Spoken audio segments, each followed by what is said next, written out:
Hi there, it's getting late, so I just wanted to do a quick sort of video following up from my React video yesterday. Um, I wanted to try a couple of the ideas that I found in that video that I hadn't really tried before. So I put in a little conversation, um, sort of very briefly highlighting what I'd like to do as my interest in open data and transparency and large language models and how they affect government and media. So I did a quick little prompt.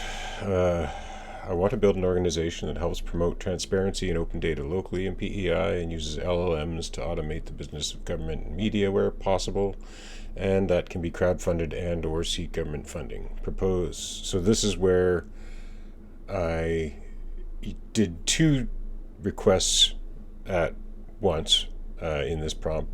One was one of the things that he came up with, that the guy suggested in that video, was propose 3 angles, one of them risky, and tell me which one you recommend. So I made that a sort of the part of the initial prompt.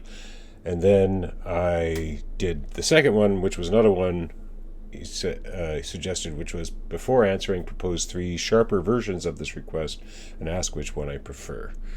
So the first paragraph is what's getting considered, and then it gave me 3 direct, sharper versions of your request.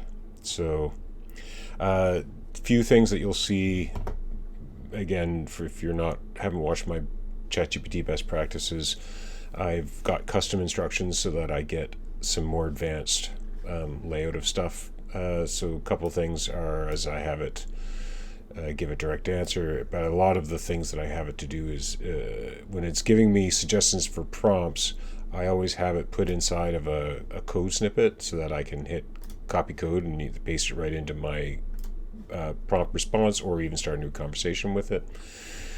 So it's a little less usable for readability, but let's just kind of go through these here. So again, that was my initial paragraph. So here are the 3 sharper versions that it said. Propose 3 concrete organizational models for a PEI-based transparency and open data nonprofit that uses LLMs to automate government and media workflows.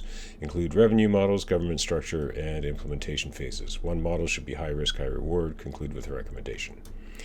Next one was design 3 strategic angles for launching a PEI transparency and AI automation organization. 1, community-led governance reform. 2, government integrated automated pilots, and 3, a high-risk disruptive model targeting media system restructuring. Include feasibility risks and funding pathways, provide a recommendation. And then the third one was develop 3 contrasting strategies for an organization dedicated to open data, public transparency, and LLM-based automation in PEI.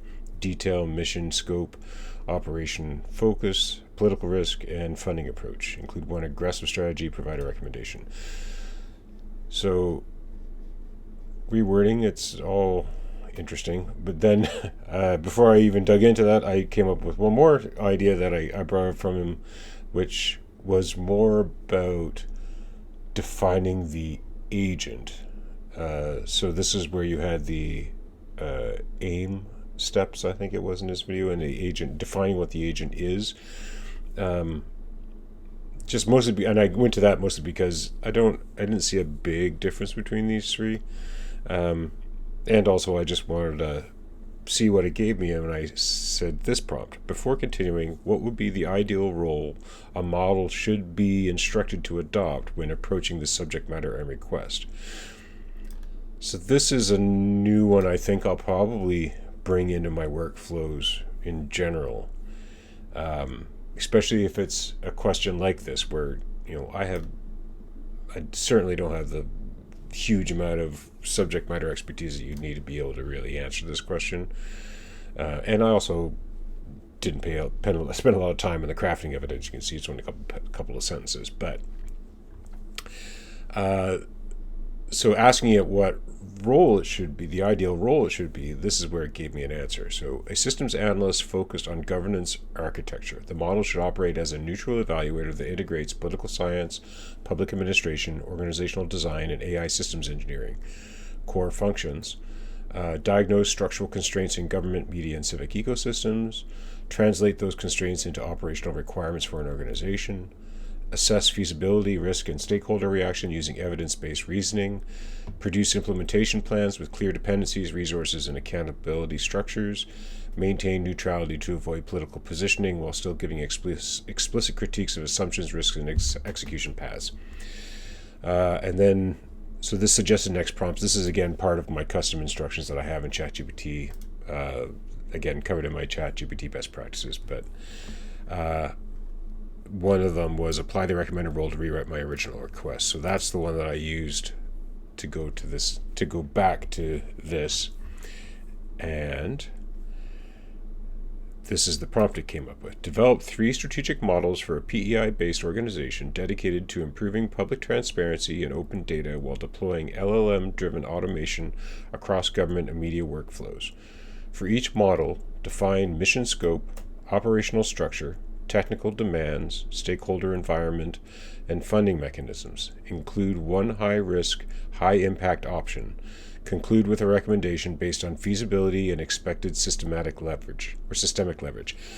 Much nicer, much more detail. This is definitely the best version of all of this prompt. So that's where, before continuing, what would be the ideal role a model should be instructed to adopt while approaching the subject matter request?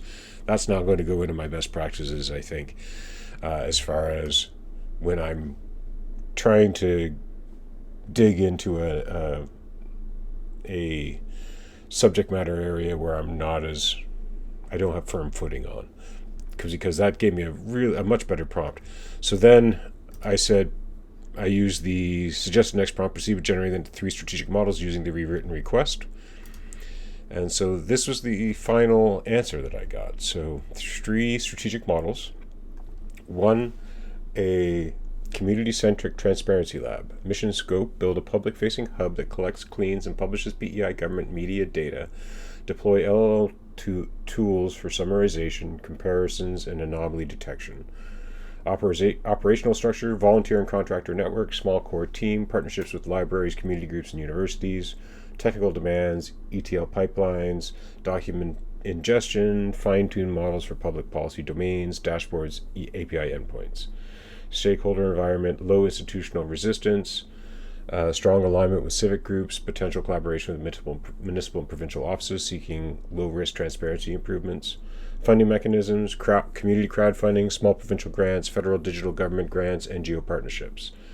Strengths are, and I think the strengths and weaknesses are again coming from my custom prompts. I mentioned this when I was talking about my reaction video for yesterday. I do have it give me strengths and weaknesses on things that it proposes and unknowns as well, I think, sometimes. But anyway, politically safe, modular, easy to pilot, slow systematic impact, risk of becoming peripheral without government buy-in.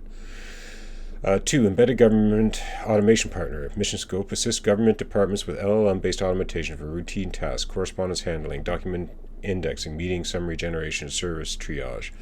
Operational structure, formal agreements with departments, embedded project teams, compliance and audit frameworks, strict privacy controls, technical demands, secure on-premises or VPC deployments, integration with existing systems, model evaluation pipelines, risk management. Stakeholder environment requires trust from senior officials, moderate political sensitivity due to automation concerns.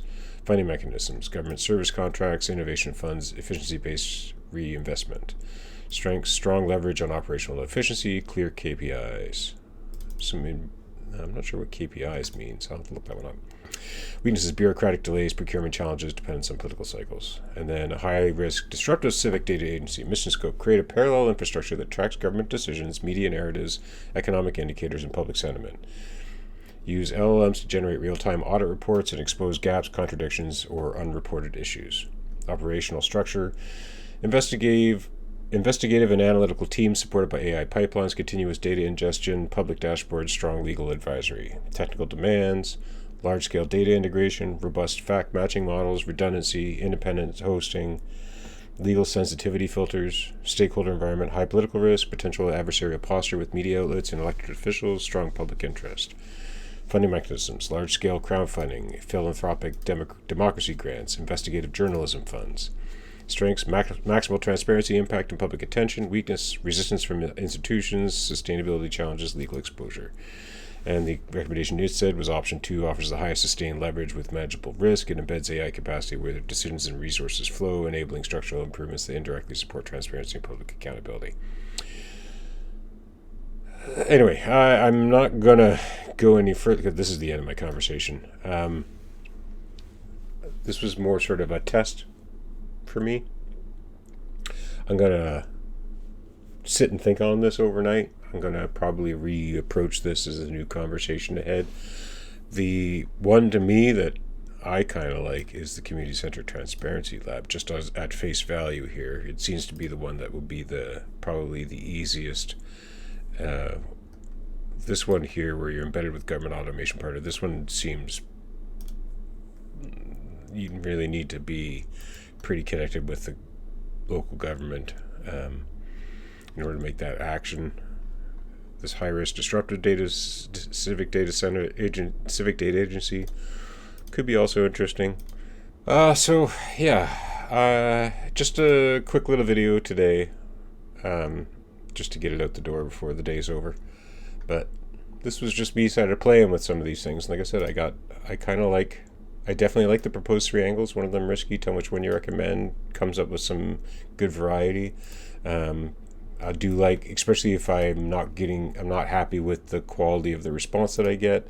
I do like this before answering proposed 3 sharper versions of this request. I'm not sure if sharper is the right word I want to use, but again, it did seem to have a bit of an effect. And then this one in particular, like I said, this is definitely the biggest value for me tonight anyway, is before continuing, what would be the ideal role a model should be instructed to adopt when approaching the subject matter request. Very, very useful. I might even use this in areas where I am a subject matter expert just to see what it tells me. But getting this is kind of the overall philosophy that I've adopted with large language models, is that if I can get a model to do it, it's much better than me doing the work myself. And that includes crafting prompts for the model. You can get the model to do the crafting for you. I think that's a win, or at least helps push the ball faster than you can do on your own. So, okay, I'm going to wrap it up here, but thanks for watching, and I will see you tomorrow with more LLM talk probably. All right, bye for now.